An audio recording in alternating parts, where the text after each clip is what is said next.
Euzubillahimineşşeytanirracim. Bismillahirrahmanirrahim. Elhamdülillahi Rabbil alemin. Ve salatu ve selamu ala Resulillahil emin ve ala alihi tahirinel masumin.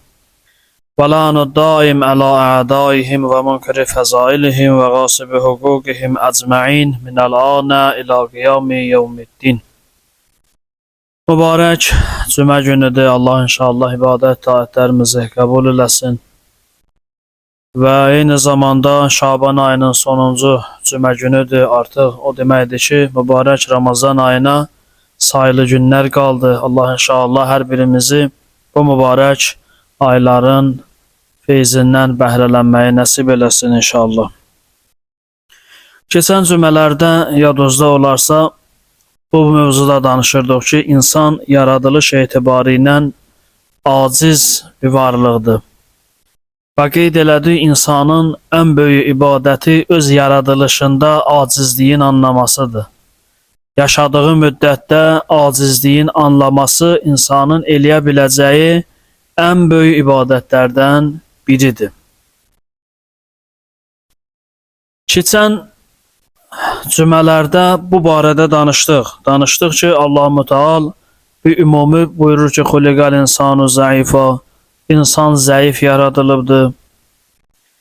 Eyni zamanda ikinci cümədə danışanda qeyd elədi ki, insanın buyurur ki, xuliqal insan mimma xuliq, insan nədən yaradıldığına diqqət eləsin. Orada acizliyinə nəzər salır Allah. Və bütün keçən mərhələlərdə danışdıq. Hər birində insanın acizliyinə dəyər vurğusu insanın acizliyinin üstündədir. Acizliyin anlayan insan gözəl bəndədir. Acizliyin, yəni söhbət, əlbəttə biz bu barədə də danışdıq ki, insanın aciz olması pisdir, bəyənilməyəndir. Amma insan Allahın qarşısında acizliyini etiraf eləməlidir. Yerdə qalan dünya işlərində, işinin qarşısında aciz olmamalıdır. Elə çalışmalıdır ki, hər nəyin daha yaxşı formasını icra eləsin. Amma yeganə ünvan ki, insan orada acizliyin bilməlidir, anlamalıdır, başa düşməlidir, o insanın Allah qarşısında olan məsuliyyətləridir. Allah qarşısında məsuliyyətin və acizliyin anlayan insan gözəl ailə başçısıdır. Allah qarşısında acizliyin anlayan insan gözəl qonşudur. Və bir cümlədə bunların sayını artırmaq olar. Allah qarşısında acizliyin anlayan insan gözəl bəndədir. O gözəl bəndəlik eləyəcək. Onun ibadətlərindən ləzzət alacaq. Çünki ləzzətləri bu olmayacaq ki, nəfsimə xatir məsələn oruç tuturam. Kiməsə xatir ehsan eləyirəm, kiməsə xatir namaz qılıram. Bu insanı narahat edir. Amma insan başa düşsə ki, mən kiməsə görə deyil, yalnız aləmlərin Rəbbi olan Allahın əmrlərini icra eləyirəm, bu hiss insana bir fəxr verəcək, bir insana ayrı duyğular, hisslər yaşadacaq. Bugün növbəti bir mərhələdən inşallah danışacağım. Rum surəsinin 54-cü ayəsində Uca Rəbbimiz buyurur: Allahullezî xalaqakum min da'fin. Buyurur, Allah o Allahdır ki, sizi zəifdən xalq elədi. Yəni əvvəlki mərhələlər ki, biz keçən cümələrdə danışmışıq, insanın xilqətindən, yaradılış mərhələlərindən danışır. Buyurur, biz insanı zəif yaratmışıq. Summa ca'ala min ba'di da'fin quvvatan. Dolayısıyla buyurur, amma bu zəiflikdən sonra biz sizi qüvvətli elədik. Bu artıq bizim danışdığımız mərhələlər dünyadan əvvəlki mərhələlər idi. Hələ ata sülbündə, ana rəhmində, ana bətnində olan mərhələ idi. Bu mərhələ isə artıq dünyadan söhbətə açılır. Allah Teala buyurur ki, biz sizi zəif xalq eləyəndən sonra sizi qüvvətli elədik. Burada insanın yeniyetməliyindən sonra gələn o cavanlığından söhbət açılır. Həqiqətən də cavanlıq insanın qüvvətli zamanıdır. İnsanın gözü də cavanlığında iti görür. İnsanın huşu da, fiziki necə deyərlər, quruluşu da, fiziki aktivliyi də hər şey qaydasındadır. Bu cavanlığın belə deyək göstəriciləridir. Amma ayənin sonrası bir dənə də məsələyə işarə eləyir. Mən ayənin sonundayım, yenidən qayıdacağam bu cavanlıq məsələsinə. Buyurur, biz sizi ki, zəif olandan sonra qüvvətlərlədik, cavan elədik. Ardınca buyurur, sümmə cəalə min bə'di qüvvətin zəəfən və şeybətən. Sonra buyurur, biz o qüvvətli zamandan sonra sizi təzədən zəif elədik və təzədən sizi qocaltdıq. Baxın, insan zəifliyin arasında hərəkət eləyir. Qüvvətli halı yoxdur. İnsan zəifdir. Bu zəiflik arasında hərəkət eləyir. Möhlət verirlər 5 gün, 10 gün, 1 il, 5 il, təzədən qayıdır zəifliyə. Çünki bu insanın problemidir, Allahın problemi deyil. İnsan bir an özün qüdrətli hesab eləyəndə, bir an öz ehtiyatsız görsə, ayə buyurur ki, innəl insanə ləyətğa ən rəahu stəğna. İnsan tüğyan eləyir, özün ehtiyatsız görən zaman. Demir ehtiyatsız olanda, insanın ehtiyatsız olduğu bir zamanı yoxdur. Hər zaman insan möhtacdır. Amma elə bir məqam oldu, insan özün ehtiyatsız gördü, o zaman tüğyan eləyəcək. Bu həm əqidədə tüğyan eləyəcək, deyəcək ki, ənə Rabbukumul əla, Firon kimi, deyəcək, mən sizin Rəbbüzəm, mən deyən olmalıdır. Bu həm əxlaqi məsələlərdə tənəzzül eləyəcək, burada da deyəcək ki, söz yalnız məndən başqa heç kəs söz deyə bilməz. Mənim təkliflərim, mənim məsləhətim, mənim məşvərətim, mənim iradəm irəli keçməlidir. Ailədə də bunu tətbiq eləyəcək, ona görə ailəni də cəhənnəm dərələrindən bir yerə çevirəcək. Çox mühüm məsələdir. Eyni zamanda iqtisadi məsələlərdə də bu tüğyan eləyəcək, başqalarını əzəcək, inhisarçılıq eləyəcək, başqalarını vurmağa cəhd eləyəcək, başqasının əlində olan əmlakın əlindən almağa cəhd eləyəcək. Bu tüğyanın göstəriciləridir. Yoxsa durduğu yerdə insan niyə öz yoldaşına, dostuna, qardaşına, həm yerlisinə ona problem yaratmağa cəhd eləsin? Problem oradan yaranır ki, bunun özünün də xəbəri yoxdur. Tüğyan eləyir. Tüğyan bunu vadar eləyir bu işlərə. Ona görə Allah Müteala buyurur ki, biz sizi qüvvətli eləyəndən sonra təzədən zəif eləyəcək. Bu anınızı unutmayın. Xüsusilə cavanlar bu məsələdə diqqətli olmalıdırlar. O ki, hədislərimizdə cavanlara xüsusi yer verilir, onlara xüsusi əhəmiyyət verilir, o buna görədir. İnsan bəzən qolunun qüvvətinə arxalanıb hər istədiyini eləyə bilməz. İnsan dilinin aktivliyinə, söz bağacının çox olmasına, yaddaşının, hafizəsinin itiliyinə arxalanıb, hər nəyi yadda saxlayım, bir zaman kimisə vurum, bir zaman kimisə sındırım, bir zaman kimisə təhqir eləyim, deyə bilməz. Bu, insan üçün yad bir xüsusiyyətdir. Tövbə həmişə gözəldir. Bir adam 90 yaşında da tövbə eləsə, gözəldir. Günə də xoş halındakı nəsib olur. Amma Peyğəmbər əleyhissalam buyurur ki, cavanın tövbəsi daha gözəldir. Çünki cavan tövbə eləməsə, onun tüğyan eləməsi daha böyük fəsadlara yol açacaq.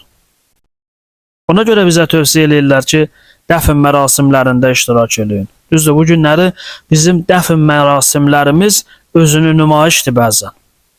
Dəfn mərasimlərimiz sadəcə bir varlığın dünyadan köçüb bunu nəsə eləmək lazımdır, aparıb torpağa dəfn eləməkdir. Halbuki belə olmamalıdır. Dəfn mərasimi özü böyük bir prosesdir. Əmir əl-Müminin Əli ibn Əbi Talib əleyhissalam buyurur ki, ölümün olması və ölümdən sonra icra olunan əməllərin hər biri ən böyük vaizdir. Gör, mənim kimi bir saat çıxıb danışasan, bir də var ki, bir nəfər, bir adlı sanlı bir adam dünyasını dəyişir, onu aparırsan, qoyursan, quru torpağın üstünə və yaxud da indi havalar nəmişşənlidir, yaş torpağın üstünə qoyursan. Heç bir şeysiz. Ən böyük ibrət budur. Dəfn mərasimləri insanları ayıldan, insanların o tüğyanının üstünə bir qırmızı xətt çəkən, qırmızı xətt göstərən, dayan, dur ifadəsin, işarəsin bildirən bir proseslərdir. Bir cənazənin yuyulmasında iştirak eləyin. Orada iştirak eləyəndə bax görən, ey nə bədən ökəli qəvi, ay filan kəs, mən səni tanıyırdım, sən çox qüvvətli adam idin, sən çox güclü adam idin, amma bu günləri sənin qolu, nəinki qolu, barmaqları tərpətməyə sənin ixtiyarın və iradın yoxdur. Deməli, qolu zorluluq hər şeyi həll eləmir. Adam var, o qədər fəsahətlidir, o qədər natiqdir, danışan adamdır. Görürsən, elə sakit uzanıb, səsi də çıxmır. Deməli, danışmaq da həmişə işə yaramır. Bir gün bu dil lal olacaq.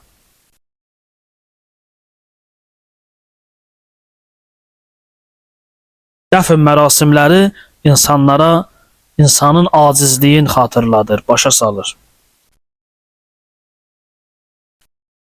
Ona görə Allah Teala buyurur ki, insan acizliyi unutma və insanın o cavanlıq dövründə əgər yanlış istifadə eləsə, cavanlığında xətaya verdiyi, xəta elədiyi işlər yaşlananda ona ağır gələcək.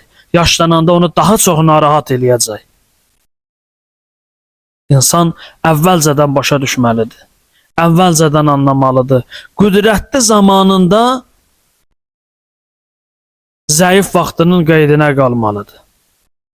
Bilməlidir ki, bir gün olacaq, mən bir yorğan döşəyə möhtac olacaq. Nə qədər deyək ki, Allah eləməsin, az ağrı, asan ölüm, bu azların az adama qismət olur da, hamının müəyyən bir zaman o yataq, ölüm yorğan döşəyinə möhtac olduğu günləri olur, anları olur. O anda uzanacaq bütün qohum, əqrəba, dost, tanış. Əgər Allah göstərməsə, yaxşı adam olması, o ölüm yatağı ki, orada uzanır insan, ora elə cəhənnəmin birinci dərəsi oradan başlayır. Elə sızıltı oradan başlayır. Və adam yaxşı olanda pərvanə kimi dolanırlar adamın başına. Çünki cavanlığın yaxşı keçirdim.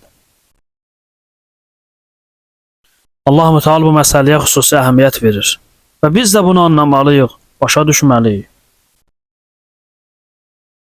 Qoca ilə uşağın fərqli bir neçə dənə cəhəti var. Məsələn, uşağın acizliyi, gücünün olmaması onun şirinliyidir. Məsələn, bir uşağın bir şeyə gücü satmır götürməyə, ətrafdakılar narahat olmurlar ki, onu da sevinclə, maraqla qarşılayırlar, gülürlər. Yaxşı mənada. Amma yaşlı bir adam gücsüzləşəndə, o uşağın gücsüzlüyü kimi olmur. O narahatçılıq yaradır ətrafa. Məsələn, laf belə sadə terminlər, sözlərdən istifadə eləyək. Uşağın ağzının suyu axır, kimsə heç kim ondan iyrənmir. Hamı üçün maraqlıdır, hamı gülür. Amma bir qocanın əgər ağzından su axarsa, o fərqli mənzərə yaradır. Bu və bunun kimi yüzlərlə nümunələr bizə xəbər verir ki, insan nə eləyirsən elə, bu müddətdə ki, yaşayacaqsan, acizliyi yadından çıxartma. Acizliyin yadından çıxardan insan özün də bəlaya salacaq, başqalarını da bəlaya salacaq. Bəs bu üçüncü nümunə. Yaşadığımız dövrdə də Allah bizim acizliyimizi bizə xatırladır. Dünya həyatında rastımıza gələn problemlərin bir qismi əməllərimizin təbii nəticəsində olur. Bir qismi də bizə acizliyimizi başa salmaq üçün olur. İmam Zeynul Abidin əleyhissalam buyurur ki, bir neçə şey var, o olmasaydı Adəm övladı Allaha bəndəlik eləməzdi. Onun biri xəstəlikdir. Kim olursan ol, xəstəlik insanı acizliyin başa salır. Görürsən, bədən temperaturu biraz qalxanlar, məsələn 36-16 olmalı olan bədən temperaturu 39 olanda artıq adam o öz sözümüzlə desək, əlhəmini çaşır. Titrəyir, artıq heç nə onun üçün önəmli olmur. Bu elə belə deyil. Xəstəliklər bəli, müəyyən xəstəliklərimiz var ki, onlar bizim ehtiyatsızlığımızdan irəli gəlir. Özümüzü gözləməməyimizdən irəli gəlir. Amma hər xəstəlik də ondan deyil. Bəzən xəstəliklər Allahın insana xəbərdarlığıdır ki, insan bax ayıla, sən zəifsən, çox da yuxarıdan getmə. Çox da həddi yaşma. Xəstəlik insana həddin göstərir adamı. Ölüm insanın həddin göstərir. Kim olursansa ol dünyada, hansı postun sahibi olursansa ol, nəhayət bir gün xəbər gələcək ki, filan kəs də dünyasını dəyişdi. İnsana acizliyin bildirir. Allah hər yerdən, göydən danışır, insana acizliyin başa salsın. Bir gün havanın soyuqluğu insana acizliyin başa salır. Görürsən, soyuqda çox dura bilmirik. Sabah qismət olsa yay gələcək, yayda da istiyə dözə bilməyəcək. Orada da istiliyin qarşısında acizliyimizi Allah başa salacaq. Aləm bizlə danışır, aləmin dili var. Yer, göy, fəsil, ağac, günəş, bulud, hamısı mənlə danışır, hamı insanla danışır. İndi hamı istəyir axtarır. Bir neçə aydan sonra hamı kölgələr necə axtaracaq. Bu nədir? Bu Allahın insana xəbərdarlığıdır ki, mudam xəbərdarlıq eləyir ki, insan nə badə çaşasan, nə badə həddi yaşasan, nə badə özü bir şey hiss eləyəsən, mən Allahın qarşısında acizsən və bu acizlik insanı zəlil eləmir, insana izzət verir. İnsanı insan kimi yaşadır cəmiyyətdə. Adam var, bayaqları dedim, görürsən, yaşayıbdı, bir ömür yaşayıbdı. Acizliyin başa düşməyibdi. Hər adama zülm eləyib, ailəsinə zülm eləyib, qonşusuna zülm eləyib, cəmiyyətə zülm eləyib, ən başlıcası özünə pis əməlləri ilə zülm eləyibdi. Öləndə, can verəndə necə acizdir. Onu dəfn eləyəndən sonra o yaxın qohum əqrəba necə narahatçılıqla deyirlər, ay cəmaat, haqqınızı halal eləyin. Bir də var ki, bir insan acizliyin başa düşüb Allahın huzurunda, hamıya qarşı mehriban olub ki, bu qadir Allahın bəndələridir. Bu adam dünyasını dəyişəndə də hamı ürəkdən rəhmət oxuyur. Hamı öz istifadə elədiyimiz təbirlə desək, evindən yox, elindən gedən insanlar üçün nə qədər insanlar yanırlar. Və bunlara deyəndə ki, bunlar üçün haqqınızı halal eləyin, cəmiyyət deyir ki, onlar bizə haqqını halal eləsin.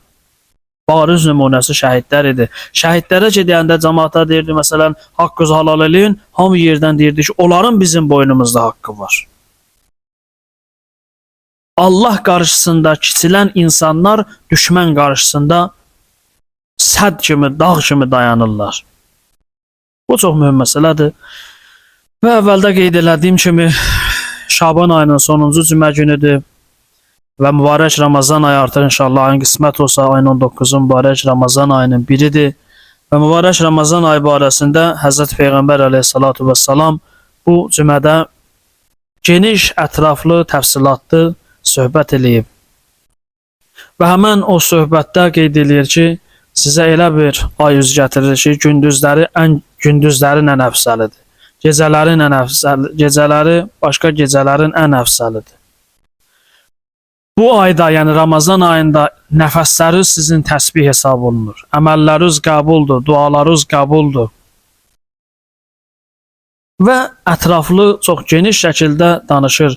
Və du'itum fihi ila ziyafətillah. Bu ayda siz ilahi ziyafətə dəvət olunursunuz. Allah qonaqlığına dəvət olunursunuz. Buna görə bu günlərin qədrini bilək və Allahdan istəyək ki, o mübarək ilahi qonaqlıqda iştirak eləməyi, o süfrənin kənarında oturmağı bizlərə nəsib eləsin inşallah. Və Allah nəsib eləyərsə əgər ayın 19-undan başlayaraq hər gün qismət olsa günorta namazından sonra məsciddə bir mövzu seçmişəm. Allah nəsib eləsə, qismət olsa o mövzu ətrafında hər gün cəmaat namazını qılandan sonra o barədə danışacaq inşallah. Allah Muhammed Ali Muhammed ehtiramına hər birimizə, dediklərimizə, eşitdiklərimizə əməl eləmək fürsətin inayət eləsin inşallah. Və selamu aleykum